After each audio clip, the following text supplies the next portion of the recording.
seolah-olah menjadi bangsa yang takut berimajinasi, menjadi bangsa yang sangat takut berekspresi. Menurut saya ini tidak lepas dari apa yang terjadi pada masa Orde Baru yang pada saat itu begitu represif. Ada beberapa catatan kalau misalnya berhubungan dengan bidang seni, khususnya film. Ini ada beberapa film yang pada waktu itu tidak boleh beredar, misalnya karena menurut saya alasannya juga agak aneh juga ya. Misalnya yang muda yang bercinta ini tahun 77 ini nggak boleh karena dianggap mengakomodasi teori revolusi dan kontradiksi dari paham komunis. Kemudian Bum Kecil isinya tentang orang muda yang melawan feodalisme gitu ya. Kemudian yang juga lucu bagi saya ini Kanan Kiri Oke nih. Harus ganti judul dari jadi Kiri Kanan Oke. Jadi yang oke yang kanan. Ini karena kalau kiri katanya memberi kesan PKI gitu. Ya Allah.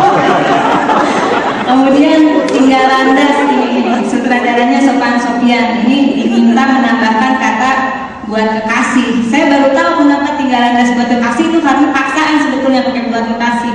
Nggak boleh karena saat itu Indonesia sedang dalam proses tinggal landas. Ini dan banyak lagi. Di situ Nyoman dan Presiden tahun 89 harus diganti dengan Nyoman dan bapaknya.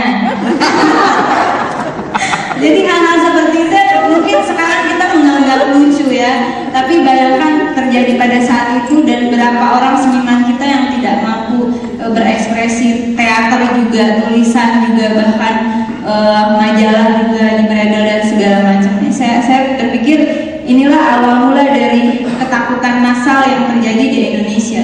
Bagaimana seharusnya kalau kita lihat bahwa negara itu punya tanggung jawab terhadap kebebasan berekspresi warganya. Kalau sekarang ada di Undang-Undang Dasar 45 pasal 28, kemudian juga ada di Undang-Undang tentang HAM ini pasal 13, Undang-Undang Nomor 39 tahun 99 tentang HAM ya, bahwa kemudian pemenuhan hak asasi manusia adalah tanggung jawab negara terutama pemerintah. Tapi bayangkan jika pemerintahnya malah mengeluarkan hal-hal seperti itu gitu, yang terkesan lucu tapi itu sesungguhnya lucu tapi represif gitu ya, lucu-lucu jijik jadinya.